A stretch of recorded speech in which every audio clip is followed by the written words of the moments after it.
আমার কথা শোনেন আগে, আমার কথা শোনেন, আমার কথা শোনেন আগে, আপনি আমার কথা শোনেন। না না না না, আমার কথাকে শুনতে হবে, আমার কথা শুনতে হবে, আমার কথা শোনাই লাগবে তোমাদের, আমার কথা শোনাই লাগবে। তোমরা গরু হিসেবে আমার কিনে নিয়ে শুনি না না, বলতে দেন, আমার বলতে দেন, আমার বলতে দেন।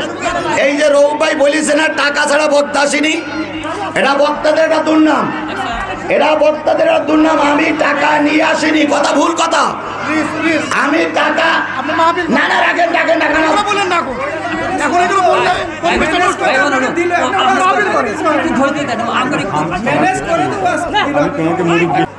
ছেলেরা, আমার কথাকে শোনো, আমার কথাকে শোনো, সবাইকে শুনতে হবে। নিশ্চয়ই এখানে কেউ গরু না, সবাই মানুষ, প্রত্যেকের বিবেক আছে, বিবেক আছে না? যারা হুমকি দিচ্ছে রাত পর্যন্ত থাকতে, ওদের বিবেক নাই? ওরা মানুষ না? আমরা ওয়াজ করতেছি, আমরা মানুষ না? যে ছেলেগুলো এখানে মস্তানি দেখাচ্ছে, যে হুজুরের এখানে বন্দি করে, ওরাও তো মানুষ। এদেরকে সবাইকে শোনার জন্য অনুরোধ করছে, আমার কথাগুলোকে শুনতে হবে। তারপরে ভুল ত্রুটি যেটা হয়, কম্প্রোমাইজ যেটা হয়, সেটা হবে, আগে শুনতে হবে। সেটা হলো, আমার এই মাহফিলটা নেওয়ার পক্ষপাতে আমি না, সে মোতালেব কই আছে। আর একটা ছেলে, যে ছেলেটা এখানে ডেকে নিয়ে আসলাম আপনাদের সামনে, এই দুইটা ছেলে থেকে মূলত মাহফিলের দাওয়াত নেই। এই যে রৌফ ভাই বলতেছেন, রৌফ ভাই এই পর্যন্ত কোনো দিন আমার সামনে আসেনি, কথাও বলিনি।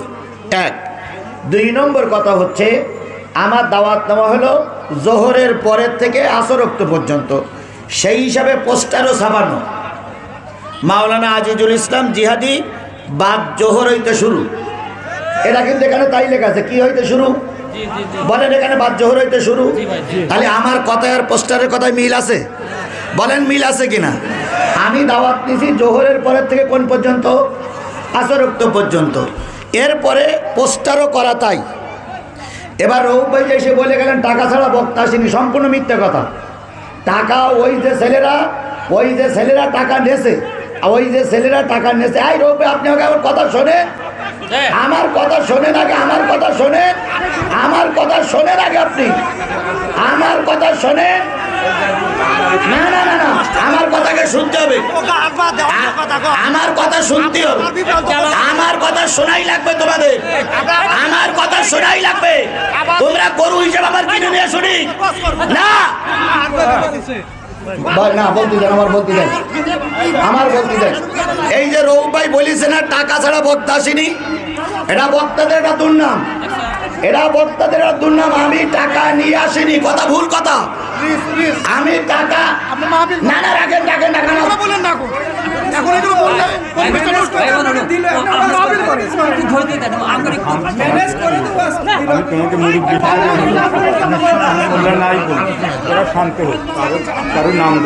এগুলো, এগুলো কি?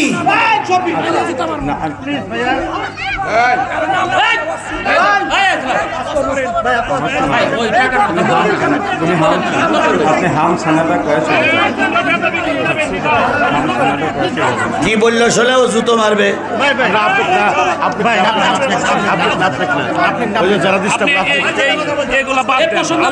এইগুলো বাদ দেন মানে আপনারা এই নিয়ে আমাকে অপমান করতেছেন, এগুলো বাদ দেবো কি করে? বাদ দেবো আমি, বলেন? পরিবেশটা বুঝতেছে আপনারা। আমি তো আমি টাকা নিয়ে আসিনি, এটা নয়। ওটা বলার দরকার নেই ভাই,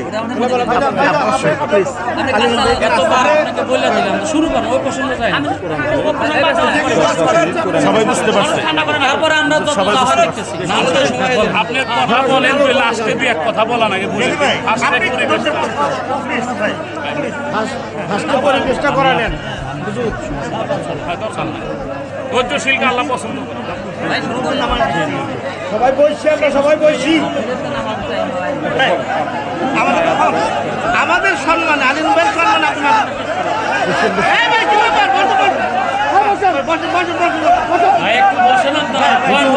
সবাই যদি সবাই শোনেন, সবাই চলে গেলে তো সমাধান হবে না। আপনারা আমাকে ভালোবাসেন না, আপনারা আমাকে ভালোবাসেন না। যদি ভালো না শোনেন, শোনেন, সবাইকে নিয়ে তো সমাধান হবে। তা সে আপনারা বসেন বসেন বসেন। সবাই যদি চলে যান তাহলে তো হবে না। বসেন ভাই হুজুর বসেন। বয়ান করবে, বসেন প্লিজ বসেন। বসেন। শান্ত করে না লাগে সবাই বসেন। শ্রোতারা কিন্তু ভেবে দিচ্ছে শ্রোতা করে আগে শান্ত করে জি হচ্ছে আমাদেরকে বসার জন্য বিনীত অনুরোধ করছি না, আপনারা একটু ধৈর্যের পরিচয় দেন। ভাই, শুরু করুন।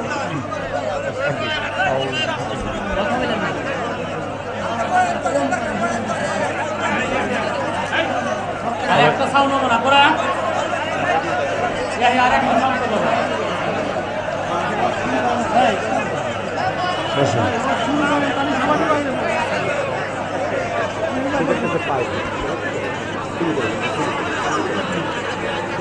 আজকের বসুন, সবাই বসুন। আজকের এই যে দৃশ্যটা, যে অবস্থাটা, এই মিডিয়ার মাধ্যমে গোটা বিশ্ব দেখতেছে, কেউ দিবেন না, গোটা বিশ্ব দেখতেছে। ইসলামের ক্ষতি হবে। এইটাই মিডিয়া দেবে। কারণ কেন দেবে না? এরা তো দেবাবতের জন্য ফরজ। মানুষের গুণগান দেখতে হবে না? কে কেমন আচরণ করতে সেটা দেখা লাগবে না? অবশ্যই দেখা লাগবে। আমি একজন মুসলমান, আপনি একজন মুসলমান, অবশ্যই দেখা লাগবে। আল্লাহর হস্তে আল্লামা সাঈদীর সঙ্গে যারা বিয়াদবি করেছিল তারা টিকতে পারেনি। মামুনুল হকের সঙ্গে যারা বিয়াদবি করেছিল তারাও টিকতে পারেনি। আজারির সঙ্গে যারা বিয়াদবি করেছিল তাদের ভরাডুবি অবস্থা। যে যা করতেছো সাদা কাগজে লিখে রাখো। একটা মানুষকে বাড়ি এনে যা করলে এটা সাদা কাগজে লিখে রাখো। একালে না হলেও পরকালে বোঝা যাবে।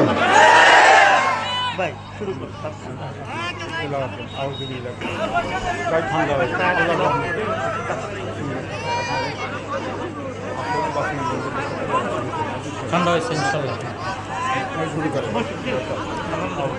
আমি সূরা আল ইমরানের 104 নম্বর আয়াত জাতির সামনে তেলাওয়াত করেছি। তেলাওয়াতকৃত আয়াতটার অর্থ হলো, তোমাদের ভিতর থেকে একটা উম্মত থাকবে। ওয়ালতাকুম মিনকুম উম্মাতুই, তোমাদের ভিতর থেকে একটা উম্মত থাকবে যারা মানুষকে ভালোর দিকে আহ্বান করবে, সৎ কাজের আদেশ করবে, অসৎ কাজের নিষেধ করবে। আর পুরাপুরি কার পরে ঈমান আনবে? জোরে বলেন, কার পরে ঈমান আনবে? আর একটু জোরে বলেন, কার পরে ঈমান আনবে? আল্লাহর পরে ঈমান আনবে। তাহলে আল্লাহ বললেন তোমাদের ভিতর থেকে একটা দল থাকবে। দল মানে হলো উম্মত, মানে হলো দল। আমরা সবাই কার দল? আল্লাহ এবং রসুলের দলের লোক। কথা ঠিক না বেঠিক? এখানে আমরা যারা আসছি অমুসলিম কেউ আসেনি। অমুসলিম এসেছি, সবাই এসেছে কি? সবাই বলেন, আমরা সবাই কারা এসেছি? মুসলমান। তাহলে মুসলমান আমরা সবাই। আমাদের ভিতর থেকে একটা দল, সে দলটার নাম হলো মুসলমান। এই মুসলমানের দায়িত্ব হচ্ছে ভালো আদেশ করা, অসৎ কাজের নিষেধ করা, মানুষকে ভালোর দিকে ডাকা, আর পুরাপুরি কার পরে ঈমান আনা। জোরে বলেন, কার পরে ঈমান আনা? আরেকটু জোরে বলেন, কার পরে ঈমান আনা? আল্লাহর পরে ঈমান আনা। আল্লাহর পরে ঈমান যদি আমাদের থেকে থাকে, আমরা যদি প্রকৃত আল্লাহর পরে ঈমান এনে থাকি, রসুল বলেছেন লা ঈমানা ইল্লা মা আমানাতানাহু, ওই ব্যক্তির ঈমান নাই যার আমানতদারি।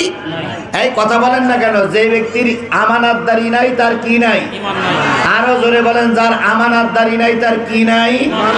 আচ্ছা বলুন তো, মুনাফিকের আলামত কয়টা? তিনটি। এক নম্বর হচ্ছে কথায় কথায় মিথ্যা কথা বলে। 2 নম্বর ওয়াদার খেলাপ করে। তাহলে আমি বক্তার, আপনারা শ্রোতা, যদি আপনার আর আমার ভিতরে ওয়াদা খেলাপ হয় তাহলে আমরা মুনাফিক হয়ে যাইনি? এই কথা বলেন, আমরা মুনাফিক হয়ে যাইনি? তাহলে মুনাফিকদের ওয়াজ দিয়ে লাভ কি? আর মুনাফিক বক্তা দিয়ে ওয়াজ করাই লাভ কি? মুনাফিক যদি আমি হই, মুনাফিক যদি বক্তা হয়, মুনাফিক যদি শ্রোতা হয়, তাহলে মুনাফিকদেরকে সবচেয়ে আল্লাহ জাহান্নামের নিচের জায়গায় রাখবে। কাফেরদের রাখবে, মুসলমানদের রাখবে, মুনাফিকদের রাখবে একেবারে সবচেয়ে নিচের জায়গায়। তাহলে আমি যদি মুনাফিকই হয়ে যাই, তাহলে ওয়াজ কইও লাভ কি আর দেও লাভ কি? বাস। তাহলে আমি যে জিনিসটা বোঝাতে চাচ্ছি সেটা হলো উম্মত মানে কি? দল। উম্মত মানে কি? দল। এখন দল করতে গেলে সাধারণত চারটা জিনিস লাগে। কয়টা? জোরে বলেন কয়টা? চারটা জিনিস ছাড়া দল করা যায় না। এক নম্বর, দলের একটা নাম লাগে। যে যে দলের লোক হন সেই দলের একটা নাম লাগবে। এখন আপনি যদি আল্লাহ রসুলের দলের লোক হন, আপনার দলের একটা নাম আছে, সেই নামটা কি? ইসলাম। সবাই মিলে বলেন সেই দলটার নাম কি? না, আল্লাহ বলতেছেন ওয়ালতাকুম মিনকুম উম্মাতুন, তোমাদের নাম হলো উম্মত। তোমাদের নাম কি? আমাদের নাম উম্মত। কে রেখেছেন? আল্লাহ রেখেছেন। সুতরাং আমরাও হলাম রসুলের উম্মত, আল্লাহর দলের লোক। তোমাদের ভিতর থেকে একটা দল থাকবে, সেই দলটার নাম হলো উম্মত। দুই নম্বর, দল করতে গেলে একটা প্রতীক চিহ্ন লাগে। কি লাগে? এই আমাদের খেয়াল করেন, এই মাহফিল জীবনে আর ভালো হবে না, জীবনেও হবে না। আপনি যত ফেরেশতা দিয়েও যদি ওয়াজ করান, এই মাহফিলের পরিবেশ আর কখনো ফিরে আসা সম্ভব নয়। কারণ যেখানে আল্লাহর গজব নাজিল হয়, সেখানে আল্লাহর কথা ভালো লাগবে না। 100% এই মাহফিলের পরে আল্লাহর গজব। সুতরাং আমি যেটা বোঝাতে চাচ্ছি সেটা হলো, দল করতে গেলে দলের নাম হলো কি বলেন তো? উম্মত। দলের নাম কি? দলের নাম হলো না নেতা, দলের নাম উম্মত। আর দলের একটা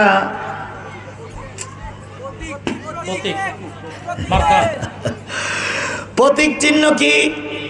সুন্নাত। প্রতীক চিহ্ন কি? সুন্নাত। তাহলে দলের নাম উম্মত, প্রতীক চিহ্নর নাম সুন্নাত। 2 নম্বর গেল। 3 নম্বর, দল করতে গেলে একজন নেতা লাগে। সেই নেতার নাম কি? বলেন তো, সেই নেতার নাম কি? মুহাম্মদুর রাসূলুল্লাহ সাল্লাল্লাহু আলাইহি সাল্লাম। তাহলে কয়টা হলো? একটা হলো উম্মত, আর একটা হলো সুন্নাত, আর একটা হলো নেতা মুহাম্মদ। দল করতে গেলে একটা অফিস লাগে। সেই অফিসটার নাম কি? মসজিদ। তাহলে এই চারটা জিনিস নিয়ে আমরা একটা দলের লোক হয়ে গেলাম। সেই দলে যখন ঢুকবেন, আপনার দলটা হলো উম্মত। আপনি যখন উম্মতের ভিতরে ঢুকবেন, দলের ভিতরে ঢুকবেন, তখন ওই দলে ঢুকতে গেলে একটা মন্ত্র পড়া লাগে। একটা মন্ত্র ছাড়া দল করা যায় না। যে কোনো দলের একটা মন্ত্র আছে, মন্ত্র ছাড়া দল করা যায় না। আমাদের ইসলামী দলের একটা মন্ত্র আছে, সেই মন্ত্রটার নাম কি? কালেমা। লা ইলাহা ইল্লাল্লাহু মুহাম্মাদুর রাসূলুল্লাহ সাল্লাল্লাহু আলাইহি ওয়াসাল্লাম। মন্ত্র পড়ে ইসলামের ভিতরে ঢুকে পড়লেন, দলের ভিতরে ঢুকে পড়লেন। বলুন তো এই মন্ত্রটার অর্থ কি? আপনি আমি কালেমা পড়েছি না? কালেমার অর্থ কি? লা ইলাহা ইল্লাল্লাহ মানে হলো নেই কোনো মাবুদকে ছাড়া, নেই কোনো আইনদাতাকে ছাড়া, নেই কোনো রেজেকদাতাকে ছাড়া, নেই কোনো প্রার্থনা কবুলকারীকে ছাড়া। তাহলে আমি কালেমা পড়লাম, কারোর আইন মানব না, কার আইন ছাড়া। কালেমা পড়েছি, কারোর কাছে মাথা নত করব না, কার কাছে ছাড়া। কালেমা পড়েছি, কারোর বিধান মানব না, আল্লাহর বিধান ছাড়া।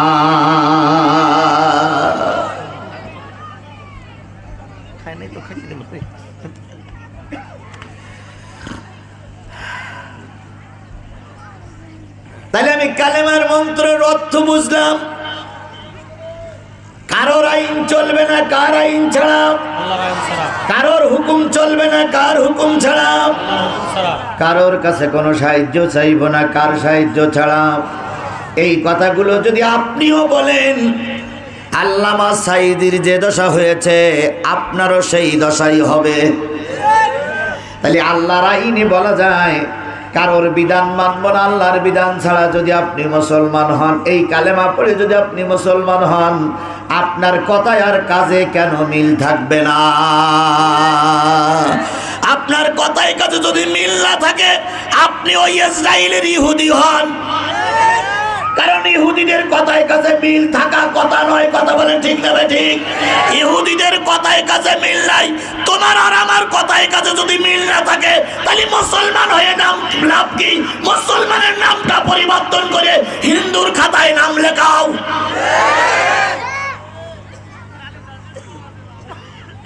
কথা কি ক্লিয়ার? তাহলে মুসলমান যদি হও, তুমি কালেমা পড়েছ, মন্ত্র পড়েছ, তুমি এখন বিধান মানবা কাজ। যদি বিধান মানতে না পারো, তুমি আর যাই হলে মুসলমান হতে পারলে না। কারণ একটা জিনিস শোনেন, আল্লাহ নিজেই বলেছেন, ইয়া আইয়ুহাল্লাযীনা আমানুত্তাকুল্লাহ হাক্কা তুকাতিহি ওয়া লা তামুতুন্না ইল্লা ওয়া আনতুম মুসলিমুন। হে ঈমানদারেরা, আল্লাহরে ভয় করো আর মুসলমান না হয়ে মৃত্যুবরণ করো না। আর ঈমান আনা আর মুসলমান হওয়া এক জিনিস নয়।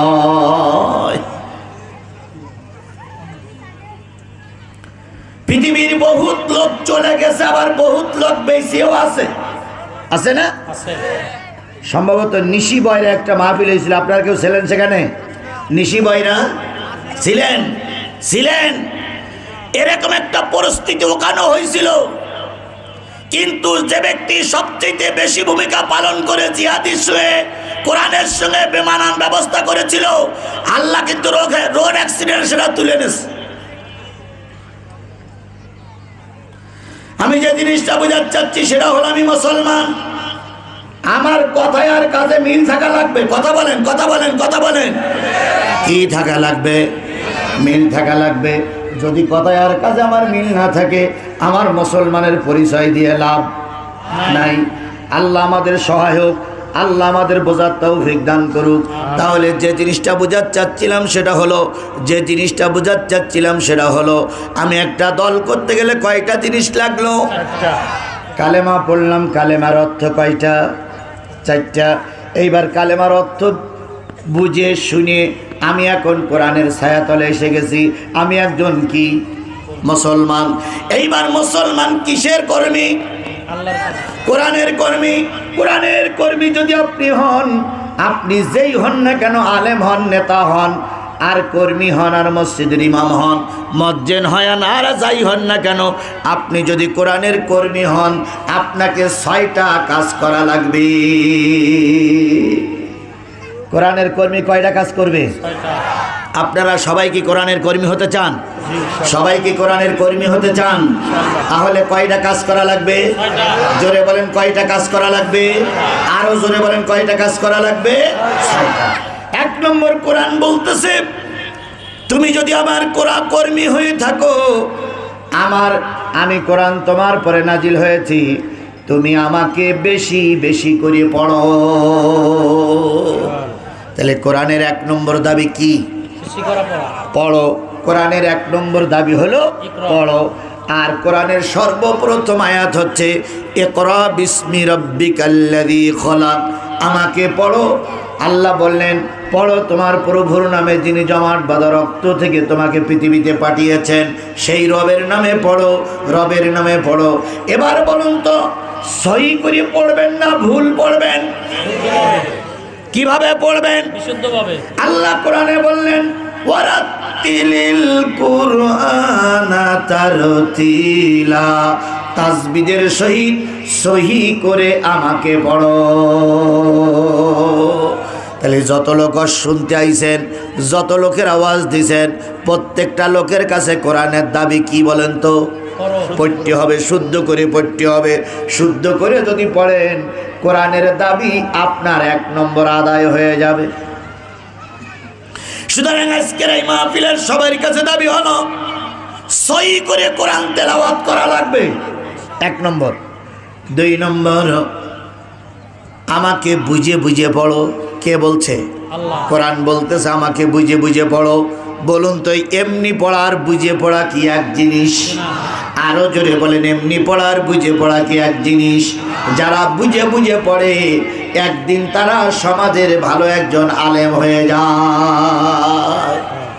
যারা কোরআন বুঝে বুঝে পড়ে তারা একদিন কি হয়ে যায়? আলেম হয়ে যায়, বক্তা হয়ে যায়।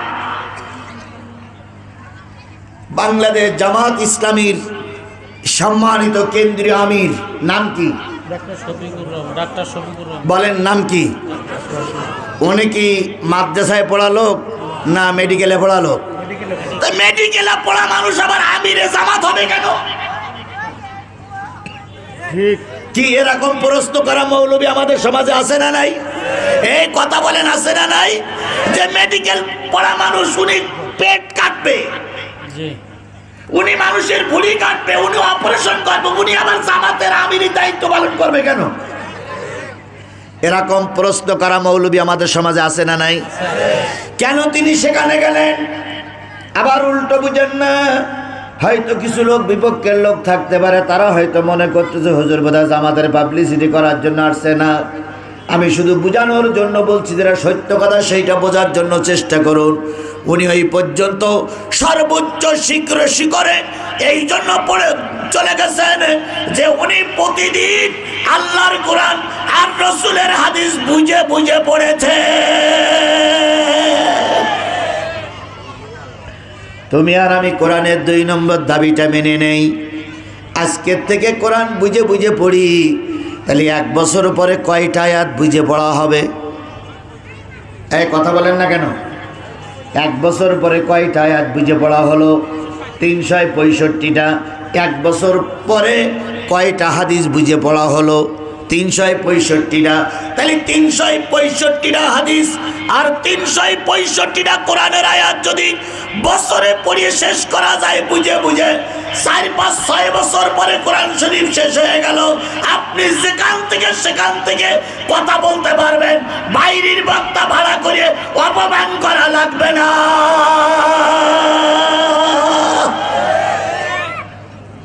তোমরা বক্তা হও, বাইরের বক্তা দাওয়াত করার কি দরকার? এতই যখন গুন্ডামি করতে পারো তা নিজেরা বক্তা হতে পারো না? এতই যখন গায়ের শক্তি আছে তা পরে বাইরের বক্তাই অপমান করো, নিজেরা বক্তা হতে পারো না? আমরা কি গোটা দেশে মাইকিং করে বেড়াচ্ছি যে আমাদের দাওয়াত করো, দাওয়াত করো, দাওয়াত করো?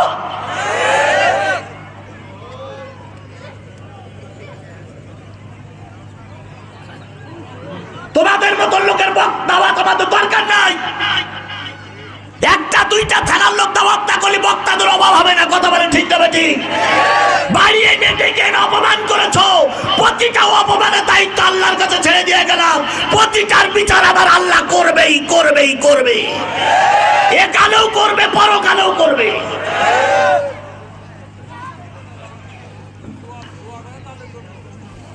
আমার ভাইরা, তাহলে কোরআন শরীফ হাদিস শরীফ কি করে পড়তে হবে? জোরে বলেন, জোরে বলেন, কি করে পড়তে হবে? আরো জোরে বলেন, কি করে পড়তে হবে? বুঝে বুঝে পড়তে হবে। বুঝে বুঝে যদি আপনি পড়েন, আপনার ভিতরেও বিবেক ফিরে আসবে। কিছু কিছু লোক যারা বিরোধিতা করে, এরা বিরোধিতা করার কারণ হলো এখান থেকে 10 বছর আগে 20 বছর আগে টাইটেল পাস করেছি, কামেল পাস করেছি, আর কেতাবাদি আর খুলে নে বসি না, আর কে জ্ঞান অর্জন করার জন্য চেষ্টা করি না। ওইভাবেই যে চলছে, ওইভাবেই আমাদের সমাজে লেগেই আছে। যদি প্রকৃত কেউ বুঝে বুঝে পড়ে তাহলে সে সঠিক জিনিসটা জানবে। কথা বলেন, কথা বলেন, কথা বলেন। তাহলে 2 নম্বর দাবি হলো বুঝে বুঝে পড়ো। 3 নম্বর দাবি, যতটুকু বুঝেছো ততটুকুর পরে আমল করো। যতটুকু বুঝেছো ততটুকুর পরে আমল করো। আরো জোরে বলেন, যতটুকু বুঝেছেন ততটুকুর পরে আমল করো। বলুন তো, জানার মানা কি এক জিনিস? এখানে সবাইকে বলতেছি, জানার মানা কি এক জিনিস? শয়তান অনেক জানতো, কিন্তু শয়তান কি করতো না? মানতো না। তুমি আর আমি জানি অনেক, কিন্তু মানি না। তোমার আর আমার ভিতরে শয়তান, আর তোমার আর আমার তোমার আর শয়তানের ভিতরে কোনো পার্থক্য নাই। এই জন্য যতটুকু জেনেছো ততটুকু কি করতে হবে? মানতে হবে। যতটুকু জেনেছো ততটুকু কি করতে হবে? মানতে হবে। তাহলে কোরআনের 1 নম্বর দাবি হলো পড়ো। কিভাবে পড়বা? সহি শুদ্ধভাবে পড়বা। 2 নম্বর দাবি কি করবা? বুঝে বুঝে পড়বা। 3 নম্বর দাবি হলো যতটুকু বুঝেছো ততটুকু কি করবা? আমল করতে হবে। আমলের ভিতরে বরকত আছে, জানার ভিতরে যে বরকত নাই তা না, তবে জানার চাইতে মানার ভিতরে বেশি বরকত। এই জন্য আমাদের সমাজে অনেকে জানে কিন্তু মানে না, অনেকে জানে কিন্তু মানে না। আচ্ছা বলুন তো, একটু পরেই আসরের আজান দেবে, আসরের আজানের জোর বেশি না মাহফিলের জোর বেশি? জোরে বলেন, আসরের নামাজের জোর বেশি না মাহফিলের জোর বেশি? আমাদের কিছু লোক আমরা ধারণা করে রেখেছি ওয়াজ চলবে, নামাজ পরে হবে, তাই না? ধারণা এরকম না যে ওয়াজ চলুক, নামাজ যেন নামাজ হয় পড়লাম নাই না পড়লাম। অনেক ছেলেরা ওয়াজ মাহফিল দেয়, এক ওয়াক্ত নামাজ পড়ে না। এরকম 1000 ওয়াজ যদি দেওয়া হয় আর আসরের নামাজ যদি কাজা হয়ে যায়, কোনো লাভ হবে না। নামাজের চাইতে নামাজের জোর বেশি। এই জন্য আজকেও যারা মাহফিল দিয়েছে, প্রায় যারা মাহফিল দেয়, সকল যুবকদের কাছে অনুরোধ, বাবা শুধু মাহফিল দিও না, আমল করো। আমল করে নামাজি হও। নামাজি যদি হয়ে যাও, এই মাহফিল কিয়ামতের দিন তোমার আমার জন্য নাজাতের ফয়সালা হয়ে যাবে। এই জন্য আমরা সবাই যতটুকু জানি ততটুকু কি করব? মানবো, আমল করব, মানবো, আমল করব। গেল কয় নম্বর? 1 নম্বর কি বলেন তো? পড়ো। 2 নম্বর বুঝে বুঝে পড়ো। 3 নম্বর আমল করো। 4 নম্বর তুমি যতটুকু জেনেছ, যতটুকু মেনেছ, যতটুকু আমল করেছ, যেটা সঠিক বলে মনে করেছ, ওই দিকে মানুষকে এবার আহ্বান করো। এবার তুমি কোরআনের দিকে মানুষকে ডাকো, কারণ তুমি কোরআন বুঝেছো, এখন কোরআনের দাওয়াত মানুষের কাছে পৌঁছায়া দাও। তাহলে কোরআনের 4 নম্বর দাবি হলো দাওয়াত পৌঁছানো। আমরা সেই পৌঁছানোর নিয়ত করেই এখানে এসেছি। কথা বলেন ঠিক না বেঠিক? কর্তৃপক্ষ নিয়ত করেছে কোরআনের দাওয়াত মানুষের কাছে পৌঁছায় দেব। আর যারা ওয়াজ দিয়ে এসেছেন তাদেরও টার্গেট হলো মানুষের কাছে দাওয়াত পৌঁছায় দেব। যদি 2 জনের নিয়ত সহি হয়, 2 জনেই নাজাত পেয়ে যাবে। আর যদি কারোর নিয়তের ভিতরে ব্যতিক্রম হয়, যার নিয়তের ভিতরে ব্যতিক্রম, পরকালে অবশ্যই আল্লাহর কাছে তারা ধরা খেয়ে যাবে। সেটা যেই হোক। তাহলে এবার আমাদের নিয়ত করতে হবে, যতটুকু আমি জানি ততটুকু মানুষের কাছে কি করব? পৌঁছায় দেব। আল্লাহ রাব্বুল আলামিন বলেন, ইয়া আইয়ুহার রাসূল বাল্লিগ মা উনজিলা ইলাইকা মির রাব্বিক, হে আমার নবী, রবের পক্ষ থেকে যা আসছে সব মানুষের কাছে পৌঁছায় দাও। বলুন তো, রবের পক্ষ থেকে আসলো কি? আরো জোরে বলেন, রবের পক্ষ থেকে আসলো কি? তাহলে এই কোরআন পৌঁছাই দিতে হবে। এর নাম হলো তাবলীগ। এর নাম কি? সে তাবলীগটা ওই তাবলীগ জামাতের মাধ্যমে হতে পারে, সেই তাবলীগটা লিকুনির মাধ্যমে হতে পারে, সেই তাবলীগটা ওয়াজ নসিহতের মাধ্যমে হতে পারে, সেই তাবলীগটা মাদ্রাসার মাধ্যমে হতে পারে, সেই তাবলীগটা জামাতের মাধ্যমে হতে পারে। যে কোনো একটা পদ্ধতিতে তুমি মানুষের কাছে দাওয়াত পৌঁছায়া দাও। এটাকে শুধু আলেমদের জন্য, এটাকে শুধু আলেমদের জন্য, এটাকে শুধু তাবলীগ জামাতের জন্য, এটাকে শুধু বাংলাদেশ জামাত ইসলামের জন্য না। না না ভাই, তুমি আল্লাহর বান্দা, নবীর উম্মত, তোমারও দায়িত্ব, তোমারও দায়িত্ব। বাল্লিগু আন্নি ওয়ালাউ আয়া, একটা আয়াতও যদি তোমার ভিতরে থাকে, একটা কথাও যদি তুমি জানো, সেটা মানুষের কাছে পৌঁছায়া দাও।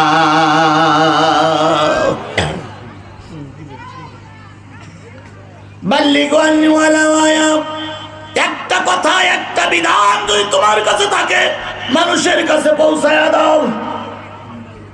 তাহলে দাওয়াতে তাবলীগ করা আমাদের সকলের জন্য ফরজ। কথা বুঝিয়ে আসছে? কথা বুঝিয়ে আসছে?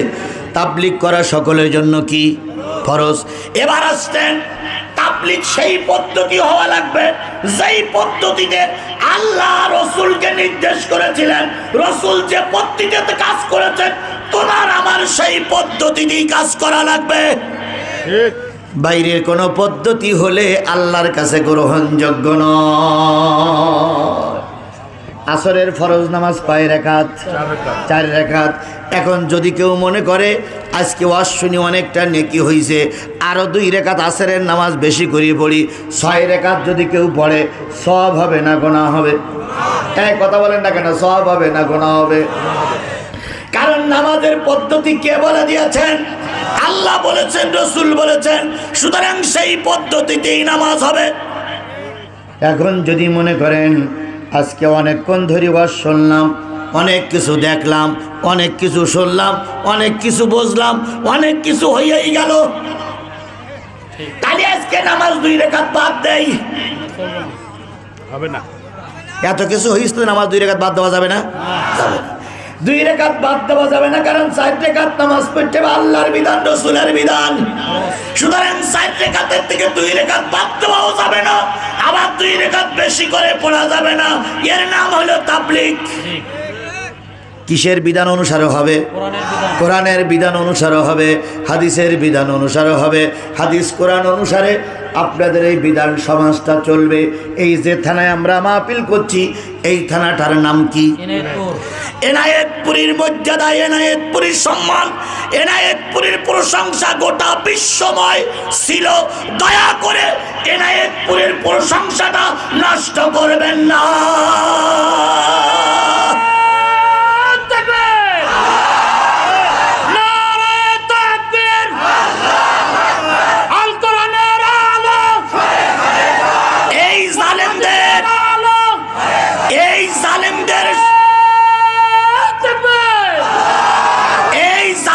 সরকারকে সরানোর জন্য বাংলাদেশের সবচেয়ে বেশি ভূমিকা যাদের ছিল তারা হলো এনায়েতপুরীর লোক।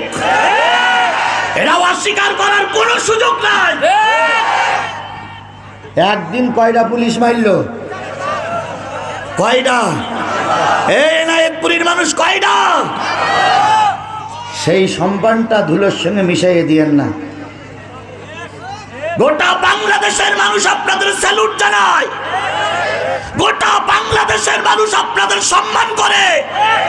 আপনারা যদি 12-14টা পুলিশ একদিনে না মারতেন, পুলিশ ময়দান ছেড়ে দিত না। সুতরাং এরা শহীদের রক্তের এলাকা, যেখানে শহীদের রক্ত পড়ে সেখানে দিন কায়েমের উর্বর ভূমি তৈরি হয়। যেখানে শহীদের রক্ত পড়েছে সেখানে আর যাই হোক কোরআনের সঙ্গে বিয়াদবি করা লোক টিকতে পারে না। এনায়েতপুরীর সম্মানটা নষ্ট করেন না ভাই।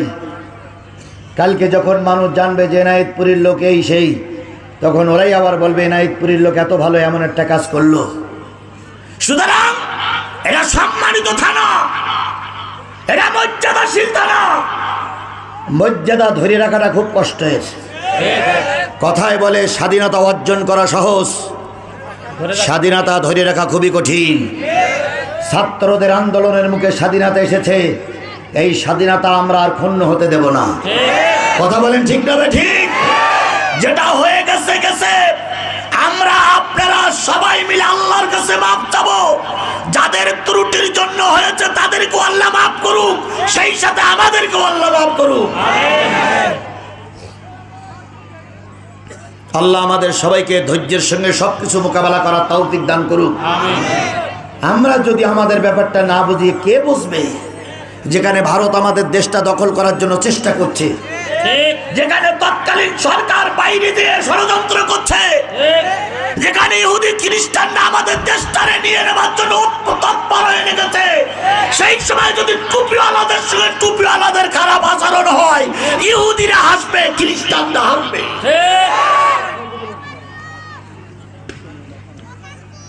যারা মাহফিল দিয়েছে তারাও মুসলমান, আমরা মাহফিল শুনতেছি, আমরাও মুসলমান। আমাদের ভিতরে একটাই কথা, আমরা কি শুনতে এসেছিলাম? আর আমি এত দূর থেকে কি বলতে এসেছিলাম? কোরআন বলতে এসেছি, কোরআন শুনতে এসেছি। আল্লাহ রাব্বুল আলামিন আমাদের সবাইকে মাফ করে দিক।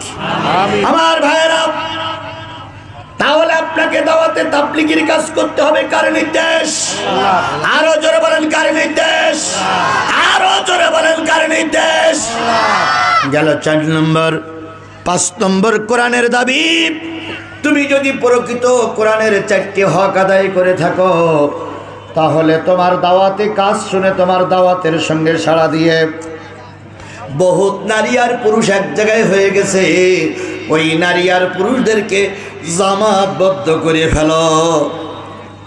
কি করে ফেলো? জামাত মানে কি? জামাত ইসলামী না। জামাত মানে হলে একত্রিত হওয়া। জামাত মানে কি? এখন আসরের আযান দেবে, একা একা নামাজ পড়া ভালো না জামাতে নামাজ পড়া ভালো? এই কথা বলেন, কিসে নামাজ পড়া ভালো?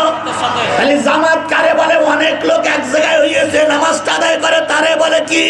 জামাত। খালি আল্লাহর কোরআনের দাবি 4টা কাজ শেষ হয়ে গেছে। এখন আর তোমার দলে লোক কম নাই, তোমার দলে লক্ষ লক্ষ মানুষ সাইছুটি হয়ে পড়ে আছে। সবাইকে কোরআনের ছায়া তলে একত্রিত করে ফেলো। কিসের ছায়া তলে? আরো জোরে বলেন, কিসের ছায়া তলে? ওয়াতাসিমু বিহাবলিল্লাহি জামিআও ওয়ালা তাফাররাকু। কোরআনের রশি তলে সবাই একসঙ্গে এসো, আর কোরআনের রশি দিয়ে সবাইকে বেঁধে ফেলো। কারণ জামাতের পর আল্লাহর রহমত আছে, একা একা থাকলে তারপরে আল্লাহর রহমত হয় না। আমি ওয়াজ করতেছি মাওলানা আজিজুল ইসলাম, আমার চাইতে বড় হুজুর, বড় বক্তা, বড় আলেম এই এনায়েতপুরি নাই? আছে, অনেক বড় আলেম আছে, বহু আছে। কিন্তু সেই আলেমদের ভিতরে অনেকেই জামাতবদ্ধ নেই, জামাতের বাইরে থাকে। তারা এমন আলেম আছে না নাই? ওনারা মনে করে আমরাই সব, আমরা আবার কার সঙ্গে মেশবো?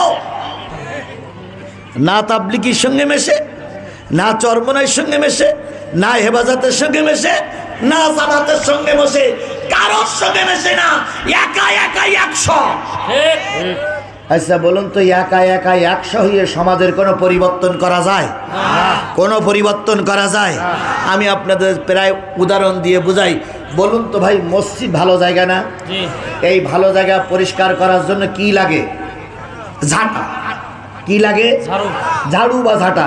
আচ্ছা বলুন তো, আপনাদের এইদিকে মা বোনেরা আওয়াজ শুনতেছেন, আপনাদের এইদিকে ঝাঁটা বানাতে গেলে কিসের শলা লাগে? নারকেলের শলা লাগে। কয়তগুলো নারকেলের শলা হলে একখান ঝাঁটা হয়? অনেকগুলা। সে কতগুলো? অনেকগুলা। এখন একজন বলতেছে 500, আর একজন বলতে অনেকগুলো, আর একজন বলতে 300। এখন আমি যদি বলি 200, হয়তো কিছু লোক প্রশ্ন করতে পারে 200 ঝাঁটার কাঠি লাগবে, এটা কোন হাদিসে আছে? সবাই তো হাদিস কোরআন বলে, সবাই হাদিস কোরআন ছাড়া বোঝে না। এখন ধরে নিলাম 200 কিসের শলা? নারকেলের শলা। এই 200 নারকেলের শলা এক জায়গায় করলেই কি ঝাঁটা হয়? কি করতে হয়? বান্ধন দিতে হয়, সাজাইতে হয়। এই নারকেলের শলাগুলো বাঁধা লাগে। বাঁধতে গেলে কি লাগে? রশি বা দড়ি লাগে। এখন ওই 200 নারকেলের শলার ভিতরে সবচেয়ে বড় শলা যেটা, সেটা যদি বলে আমি 200 কাঠির সঙ্গে যোগ দেব না, আমি একা একাই মসজিদ পরিষ্কার করব, বলুন তো যদি 200 নারকেলের শলার সঙ্গে এই বড় শলাটা যোগ না দেয়, তাহলে কি ওর দ্বারা মসজিদ পরিষ্কার করা যাবে? জোরে বলেন যাবে? কেন যাবে না? একটা শলায় কখনো ঝাঁটা হয় না। 200 শলার ভিতরে তোমাকেও থাকা লাগবে। এইবার তুমি 200 শলা এক জায়গায় হয়ে গেলে, ওর ভিতরে তুমি আর আমি একজন, সোহেল ভাই একজন, আমি একজন, আমাদের আলী আলম ভাই একজন, আমাদের তারপরে চেয়ারম্যান সাহেব একজন। চেয়ারম্যান কই গেল? আইছে চেয়ারম্যান আর একজন, এই ধুকুরিয়া বেড়ার চেয়ারম্যান, সবাই মিলে আমরা এক জায়গায় হয়ে এবার নারিকেলের শলা বানায় গেলাম। এবার বানতে হবে, সেটা হচ্ছে কোরআন দিয়ে। কি দিয়ে? আরো জোরে বলেন। আল্লাহর রশি হলো কোরআন। এই কোরআন দিয়ে আমাদের সবাইকে কি করতে হবে? বাঁধতে হবে। এবার বলুন তো 216 এক জায়গায় হলাম, কোরআনের রশি দিয়ে বাঁধলাম, আমরা কি ঝাঁটা হচ্ছি? আমরা কি ঝাঁটা হইছি? জোরে বলেন, আমরা কি ঝাঁটা হইছি? এখনো ঝাঁটা হয়নি। ওর মাঝখানের একটা কি দিতে হবে? আপনাদের কি বলে? কাঠি বা গোস। ওর ভিতরে দিয়ে এইবার বাঁধলেন, তাহলে এইটা কি হয়ে গেল? সেই কাঠিটা হলো একজন আমির, একজন নেতা, যে দলের নেতা হোক, ওই দলের নেতা মাঝখানে দিয়ে। আবার কি হইল?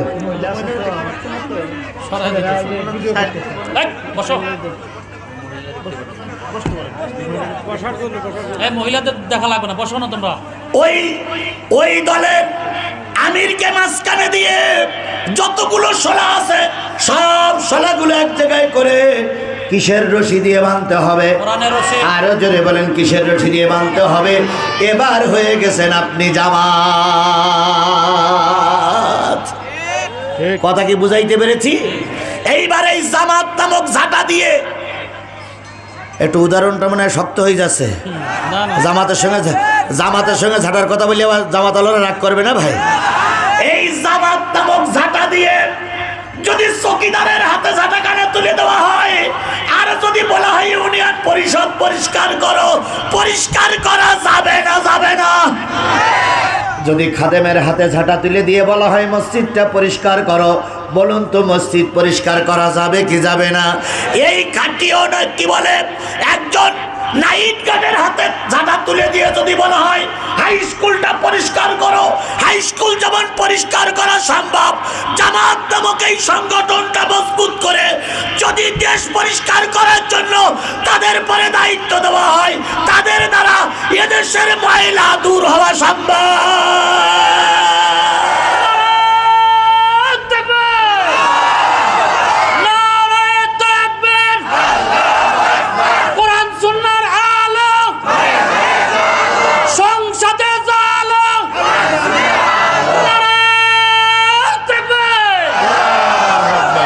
এখন কিছু কিছু লোক বলতেছে রাজনীতির সঙ্গে কোরআনের কোনো সম্পর্ক নাই।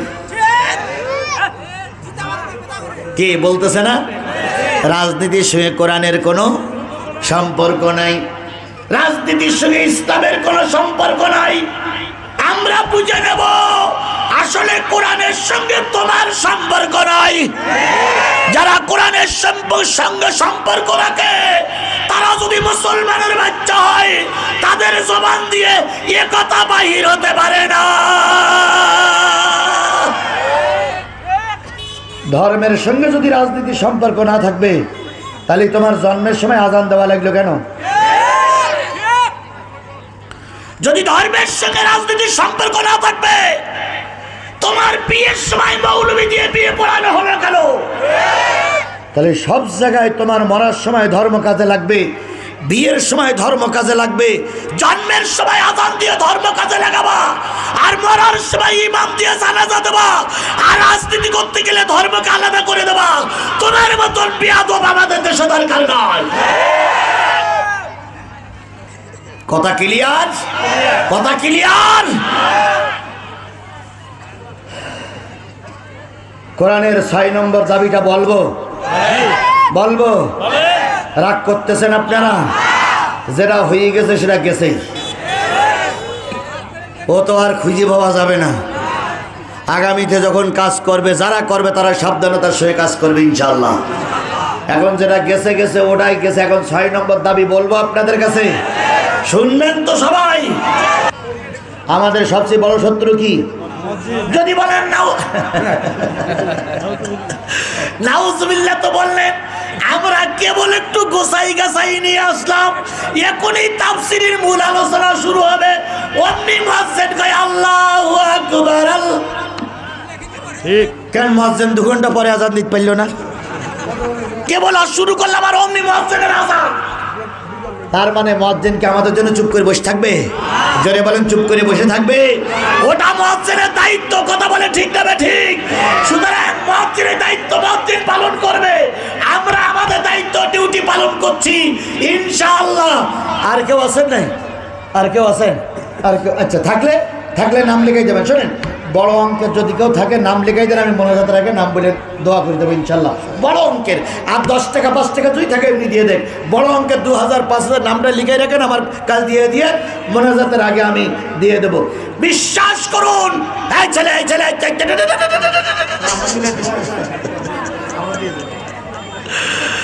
বোঝে না, নতুন আল্লাহ ভাই, অনেক আশা নিয়ে এসেছিলাম এনামিতপুরের মাটিতে, বহুত আশা। জহির শেখ লিখে রাখেন আপনারা, জহির শেখ 1 মণ ধান, বহুত আশা নিয়ে ইনায়েতপুর, কারণ ইনায়েতপুর একটা ঐতিহাসিক জায়গা। আর একটা জিনিস মনে রেখেন, সেটা হলো আমি একটা দলকে সাপোর্ট করি, কোন দল দরকার নাই, তবে ওই দলটার ভিতরে সবচেয়ে আনুগত্য সবচেয়ে বেশি। আনুগত্য ছাড়া দল টিকাই রাখা যায় না। সেই আনুগত্যের একটাই মাত্র দল, সেটা একটা ইসলামী দল, বুঝে নিয়ে। সেই দলের নেতা কর্মীরা এখানে উপস্থিত। আমাকে যদি বলে যে রাত 12টা পর্যন্ত এখানে বসে থাকতে হবে, আমার এখান থেকে নড়িয়ে যাবার সুযোগ নাই, কারণ আমরা নেতার আনুগত্য করে চলি। কথা বলে ঠিক না ঠিক? আপনাদের কোনো দাবি থাকলে দাবিটা যদি নেতাদের মাধ্যমে আসতো, খোদার কসম কিছুই হতো না। ওই দেখেন আমি আগেই বলেছিলাম মসজিদ আমাদের শত্রু। বন্ধুগণ, এখন আমি আর কয়টা পয়েন্ট বাকি আছে? একটা পয়েন্ট বাকি আছে, একটা পয়েন্ট 6 নম্বরটা বাকি আছে। 5 নম্বর হলো জামাতবদ্ধ হওয়া। কি বদ্ধ হওয়া? এ মুসলমান, কি বদ্ধ হওয়া? তাহলে কোরআনের দাবি কি বদ্ধ হতে হবে? জামাতবদ্ধ। যদি আমরা জামাতবদ্ধ থাকতে পারি কোরআনের ছায়াতলে, এনায়েতপুর মানুষের বলে গেলাম, আগামী সংসদ হবে কোরআনের সংসদ। ও বেলকুচির এনায়েতপুরের মানুষের সাদা কাগজে লিখে রাখো, গোটা দেশ সফর করে, আমি গতকাল সফর করেছি দিনাজপুর, এখানে মাঝখানে বিরতি দিলাম, ঢাকার উদ্দেশ্যে রওনা হব। গোটা বাংলাদেশ সফর করে আমার মেমোরিতে যা আছে, যদি আমরা ঐক্য থাকতে পারি, আগামী দেশ হবে টুপিওয়ালাদের দেশ। আগামী সংসদ হবে টুপিওয়ালাদের সংসদ। আগামী গণভবন হবে টুপিওয়ালাদের গণভবন। হাজারো চেষ্টা করে বাধা দিয়ে রাখতে পারবে না।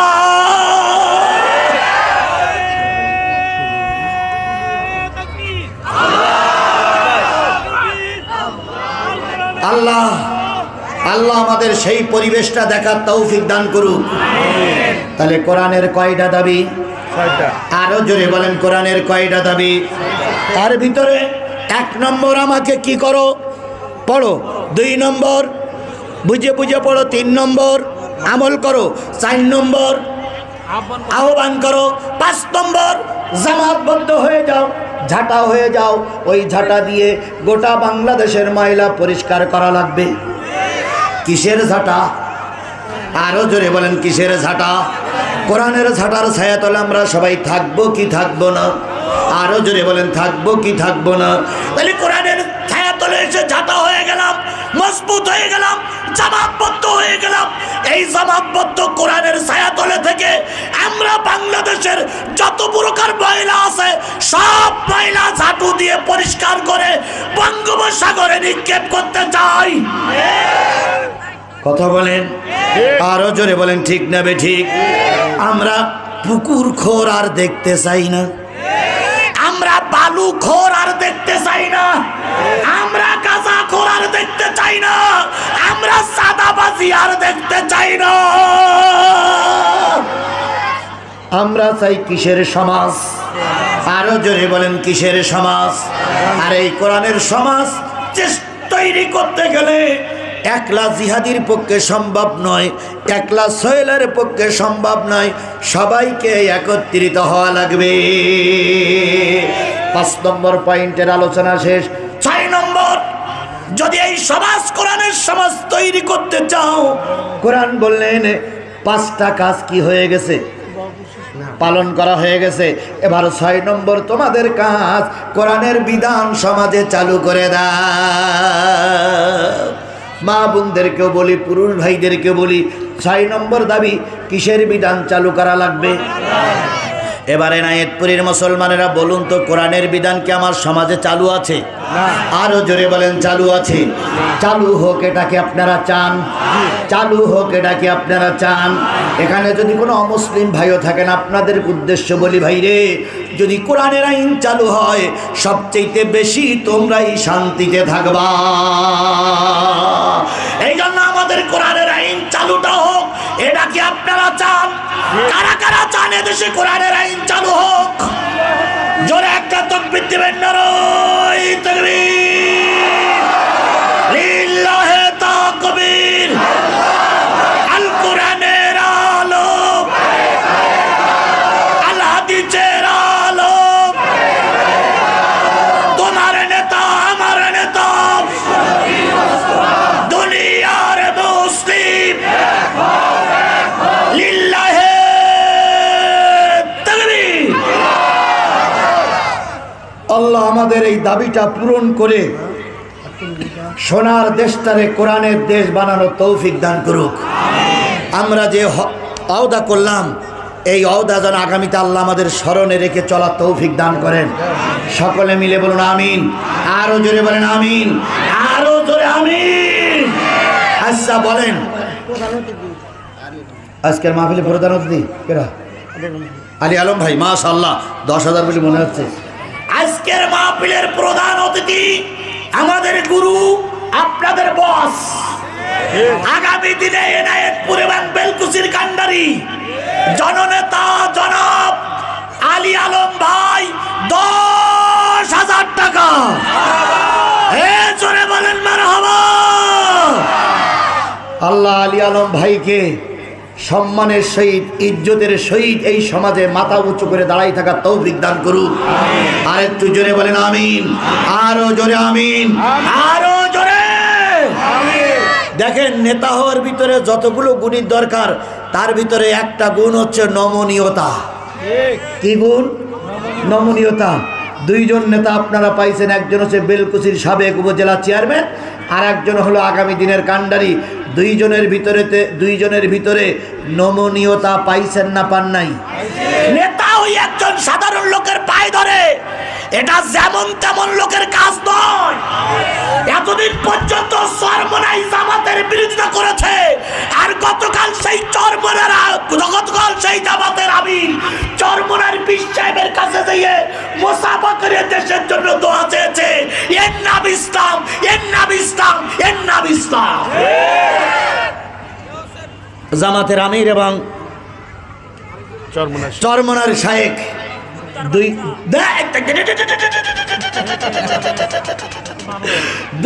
দুইজনেই আল্লাহর কাছে দোয়া করেছে, আল্লাহ যেন দেশটারে ইসলামের দেশ বানিয়ে দেয়।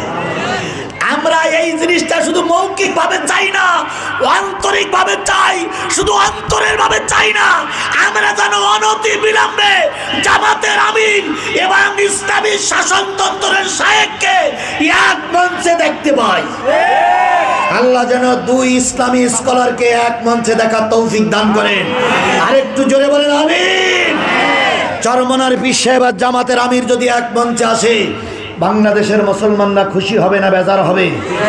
আমরা প্রায় বলি, ওরা যতই করুক হিংসা বিদ্বেষ আর নিন্দাবাদ, আমরা বলিব সাম্য শান্তি, এক আল্লাহ জিন্দাবাদ। তারই ধারাবাহিকতা বজায় রেখে জামাতের সম্মানিত আমির, এই দেশের রাহবার, আগামী দিনের ইসলামের কান্ডারি, তিনি নিজেকে ছোট মনে করে না দিয়ে তিনি গেছেন সেখানে। যাওয়ার পরে চরমোনাই শায়েখ চোখ মিটকি মিটকি করে তাকাচ্ছে আর বলতেছে, আল্লাহ আমি কি স্বপ্ন দেখতেছি নাই নাকি? এতদিন তাদের বিরুদ্ধে কত কথা বলে আসলাম, আর সেই আমিরে জামাত আমার বাড়ি। গোটা বিশ্ব অবাক হয়েছে, গোটা বিশ্ব অবাক হয়েছে না? কিন্তু আমাদের দেশের কিছু টুপিওয়ালারা এটা কিন্তু ভালোভাবে মেনে নিতে পারছে না। আমাদের দেশের টুপিওয়ালারা এইটা নিয়ে বাজে কমেন্ট করতেছে, বাজে ষড়যন্ত্র করতেছে। খোদার কসম, দীর্ঘ 53 বছর সব মৌলবীরা যা করতে পারেনি আমিরে জামাত সেটাই করে দেখাইছে। এক প্ল্যাটফর্মে আসার জন্য আমরা কম চেষ্টা করিনি। কথা বলেন, কথা বলেন। আল্লামা সাঈদী পর্যন্ত চেষ্টা করেছিল, কিন্তু আল্লামা সাঈদী চেষ্টা ব্যর্থ ছিল। সেই চেষ্টা এখন সফল হতে চলেছে। আমরা দোয়া করি সকল টুপিওয়ালাদের কিসের ছায়াতলে এক হওয়ার তৌফিক দান করুন। জোরে বলেন কিসের ছায়াতলে এক হওয়ার তৌফিক দান করুন। আবারও জোরে বলেন কিসের ছায়াতলে এক হওয়ার তৌফিক দান করুন। আল্লাহ সকলকে বুঝিয়ে আসুক। আচ্ছা বলুন, একটা মাহফিল দেওয়ার উদ্দেশ্য হয় বক্তা ভালো আসার পরে লোক কিছু বেশি আসে, এটা একটা উদ্দেশ্য। 2 নম্বর, বক্তা ভালো আসলে কালেকশন একটু বেশি হয়। 3 নম্বর, বক্তা ভালো আসলে এলাকার সুনাম হয়। 4 নম্বর, বক্তা যখন এসে ওয়াজ করে যায় তখন সবাই বলে না ওই ছেলেরা ভালো কাজ করেছে। আচ্ছা বলুন তো, এই যে 4-5টা হক, এই হকটা কি সব আদায় হয়েছে আজকে আমাদের? কোনটা বাকি আছে বলেন, বলেন কোনটা বাকি আছে? আমরা এখানে এসে যে ওয়াজ করেছি এই ওয়াজটুক যদি আমল করা হয় আর এতে আর 1 সেকেন্ড ওয়াজের দরকার আছে নাই। আচ্ছা বলুন, কালেকশন দিনের বেলায় যা হয়েছে এসি কালেকশনের দরকার আছে? আচ্ছা বলুন তো, লোক সংখ্যা যা হয়েছে রাতের মাহফিলে যা লোক হয় তার চেয়ে বেশি লোক, তাহলে কোনটা অভাব থাকলো? কোনটা অভাব থাকলো বলে? কোনোটা অভাব নেই। তাহলে কেন আপনারা ভুল বোঝেন? একটা মানুষের রাত পর্যন্ত ওয়াজ করতে হবে, তাহলে ও মারা যাক। আমি একটা কথা শেষ করে আমি দোয়া করি, সেটা হলো নওগাঁ জেলায় ওয়াজ করতে গেলাম, নওগাঁ মান্দা থানা। তো সেখানে এক বক্তা যে ওয়াজ করেছে যে যদি গোরস্থানে কোনো হুজুরির কবর থাকে তাহলে সেই গোরস্থানে যত মুদ্দার ব্যক্তি ঘুমিয়ে থাকে সবাইকে আল্লাহ মাফ করে দেয় হুজুরির খাতিরে। আচ্ছা, এই ওয়াজটা কি সঠিক বলে মনে করেন আপনারা?